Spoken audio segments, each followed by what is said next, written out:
Hi guys! Magandang gabi. Welcome back po dito sa Gandara SRU channel for showbiz update. Andito na naman nga po akong muli, nagbabalik. Ang nagmamaganda na yung kachismosang Kimpaw, wala na pong iba, si Gandara, upang magatid sa inyo ng latest update and fresh happenings patungkol kay Kim Chiu and Paolo Avellino.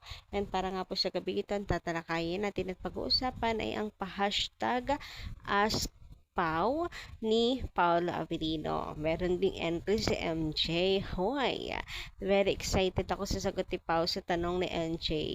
Grabe, derechahan na itech. Pa, wag mong iwasan. Dapat yung mga ganyang sinasagot mo. Ikaw yung ano dyan eh, nagpa-ask pa eh. Tapos pagtatanong ka, di mo sasagutin. Sagutin mo yan, di pwedeng hindi. Charot. Ang dami kasing ano guys, nagtanong talaga kay Paolo Avellino and yung hanggang kaya naman ni Pao, sumasagot po siya. So pag-usapan nga natin yung ilan dyan. And syempre, ang ni-reveal ni Paolo Avellino na picture nila ni Kim Chiu. So eto na, pag-usapan natin lahat ng yan. But before that, sa mga hindi pa po nakaka-subscribe dito sa ating channel, maaari lamang na pindutin po ninyo subscribe button at notification bell na nandyan sa baba para mag-updated po kayo at ma-notify tuwing may bago tayong chika at balita hinggil sa Kim Pao. Basta mga balita na may kinalaman kina Kim Chiu and Paolo Avellino, sagot na po natin yan. And eto na nga, speaking of MJ, ayan, isa rin po si MJ sa pinasalamatan ng mga Kim Pao fans, nakatanggap ng token ng gifts bilang pasasalamat sa kanya. So, ang saya dahil tinanggap naman yun ni MJ and happy siya sa natanggap na to from Kim Pao yan. From Kim Pao fans. Ayan, nandiyan yung logo nila. Uy, grabe generous talaga ng mga Kim Pao fans, ano? Basta mga nagmamahala sa Kimpaw, mahal din talaga nila. So, ayan, para kay Sir MJ Felipe talaga to. Hoy, grabe. For sure, super appreciated yan ni MJ. O, diba? Damay siya sa pagmamahal ng Kimpawlan siya sa Kimpaw, kay Kim and Paolo. Kasi, siyempre, parang payback na rin sa effort ni MJ, di ba? Pagbibigay ayuda sa mga fans. Anyway, eto na nga. Sa Ask Pau ni Paolo Avellino, may pa-hashtag Ask Pau si Pau. Eh, narito, at meron din pong entry si MJ kay Paulo. Mahal mo na ba? Yan ang tanong niya, o, di ba? Nagde-dare ka, Paulo, eh. Ask Pau ka eh. So, ayan na. Mayroon ng entry si MJ. Sagutin mo yan. Mahal mo na ba? Ay, grabehan talaga yan. So, ngayon, dahil dyan, napakadiretsahan ng no, tanong ni MJ, mahal mo na ba? Pwede rin namang kailan kasal nyo? Uy, grabehan. So, pero hindi, gusto lang siguro muna ni MJ i-confirm manggaling sa kanilang dalawa. Ayun, bago tayo mag-proceed sa kasal. Huy, grabehan. Anyway, naalala nyo ba yung tungkol sa binulong ni Pau kay MJ before? Naku, napakarami po. Napakarami pong naalala yan ngayon. And ako curious, ano nga kaya talaga yung binulong ni Pau kay MJ? Baka naman MJ, may pagbulong ka rin sa amin. Hihi.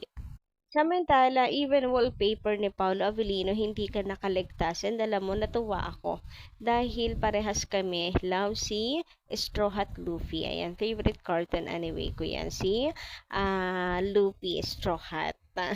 So, ako, natawa rin dahil ang mga fans abi isiningit si Kim Chiu. Ayan, at nag-edit-edit. Nilagay si Kim. Ang cute! Ang cute. Naku, Pao, paltin mo na yung wallpaper mo. Dapat nandiyan si Kim Chiu. Ayan na. Kami na yung nag-adjust para sa'yo. So, ayan, para magkasama yung dalawang mahal mo. Ay, dalawang mahal. Siguro favorite nga niya si Luffy. Then, dahil favorite mo rin, si Kimi, ayan na, pinagsama na ng mga fans. Huwag ka magalala, Paolo. We got you. Charot.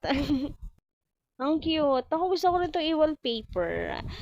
Meron lang dito, time may nakaharang lang. Pero kung may picture, kayang tanggalin yung mga na yan, i-wallpaper ko din. Ang cute. Ang cute ni Kimi Chan. Samantala, may nabasa naman tayo dito. Komento ni Madam Leon siya Talat. Talyan. Magandang gabi. Please, Kim, focus na lang on your work. Meantime, in case na totoo yung news nga na walang balak si Paolo to marry you, anong magagawa mo?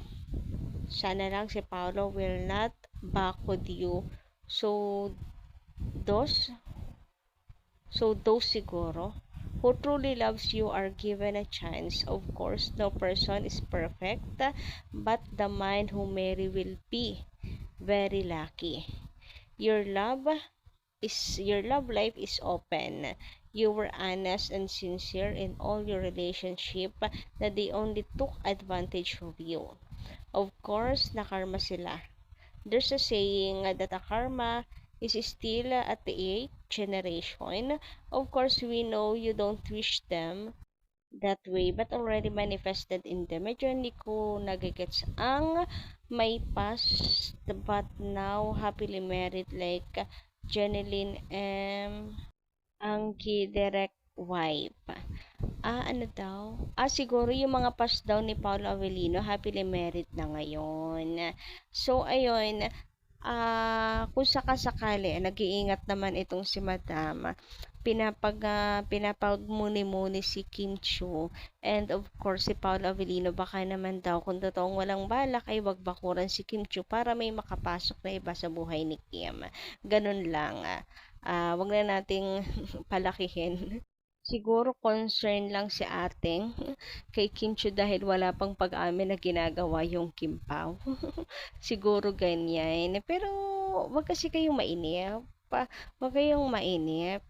Kasi tulad nito, ayan, hindi naman ako naniniwala na walang relasyon ang Kim Pao kasi sabi ni Kim dalagang Pilipina, yes siya. So, kita niyo naman yung galawan niya kay Pao. Hindi yan gagawin kung walang sila.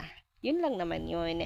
And si Paolo, di ba bakod kung wala naman siyang karapatan. And meron ditong post si Paolo Avellino eto. Doon sa Ask Pau nga po kasi, ayan, ang dinidare din siya. May pag-dare din. Ano yung favorite photos nila ni Kim Chiu sa gallery niya. And naglapag siya. Naglapag ng photos. And eto nga yun. Hindi kita yung mukha nila ni Kim Chiu, pero natatandaan nila yan. Ito daw yan, noong September 22, 2024. O ba, detalyado, diba? And ito yung time na sinusoko nga natin. Siguro magkasama silang dalawa. Kasi tingnan nyo naman yung background nga dyan. The lumot, the grass, the wall, ay parehas sa lugar ni Paolo. And wag ka. Finally, ngayon confirmed na yung dalawa. Magkasama talaga that time. Kasi naman, nakalagay dyan, talaga namang nasoko pa. Ewan ko ba kung hindi ito naisip ni Pao or sinasadya niyang ilabas kasi masusoko ng fans sa Pasig, sa lugar ni sa lugar ni Paolo Avellino. So, ibig sabihin, totoo yung atin pong mga soko noon pa man. Di ba? Hindi talaga nagkakamali ang mga investigador ng mga Kim Pao fans eh. Charot. So, ayan, natatalas talaga ng mga mata. Pero alam niyo ba, may interpretasyon ako dito. Bukod dyan, may interpretasyon naman ako dito sa ishinare ni Paolo Avellino na favorite photo nila ni Kim. And eto yun, makinig kayo. Huy, talagang makinig. Naggumawa ng meeting eh. Kung mapapansin ninyo, magkasama sila dito, magkatabi. Ayan, di ba? Nagbabike silang dalawa. It's parang alakas ng dating na yung dating nito is or yung atake ng picture nila to kaya favorite ni Paolo Avellino, Road to Forever, since nagbabike nga sila, magbabike at magkasama hanggang sa pagtanda. Ganyan yung atake talaga nung sa akin nang i-share ito ni Paolo Avellino. Kaya napakasimple, walang mukha nila pero yun yung kung i-interpret mo ganon magkasama sila always and forever. Hoy, sana nga totoo. Ayan, Paolo, pati ang favorite photo ninyong dalawa ni Kim, nabigyan na namin ng pakahulugan ng meaning. Umagri ka naman. Sige na. Road to forever na kayo ni Kim. Tapos biglang sumagot, no? Active pa naman nun ngayon sa social media. Naku, panigurado daming magiging masaya. Anyway, sabi naman dito ni Madam Malen Albana, sana nga tumagal sila kasi sinabi ni Pau na hindi pa daw siya nakaranas ng love. Ngayon lang daw. So, ibig sabihin, kay Kim na niya naranasan ang tunay na pagmamahal kasi nakaranas na siyang alagaan ni Kim. And di ba yun naman sabi ni Pau, hindi siya maselan. Gusto niya lang yun na alagaan siya. Eh, nabanggit din naman niya before sa interview na nagustuhan niya kay Kim yung pagiging maalaga nito. So, ano na, 'di ba? Mga pag-amin na 'yan. Kung hindi ka matalino and hindi mo maintindihan, charot. Pero yun na nga, i-claim niyo na to. Claim it in God's will. Totoo talaga. Magkarelasyon na ang Kim Pao. Road to forever na. I claim it talaga naman. Wala na pong ibang hahangarin pa ang mga Kim Pao fans para sa kanilang dalawa kundi ang maging endgame sila. Agree? Sinong agree? O ha? Ready ang bulsa, magpapalitsyon tayo. Anyway, hanggang dito lang muna ating update. Thank you so much sa inyong pakikinig and don't forget to click the subscribe button and notification bell for more updates. Maraming salamat.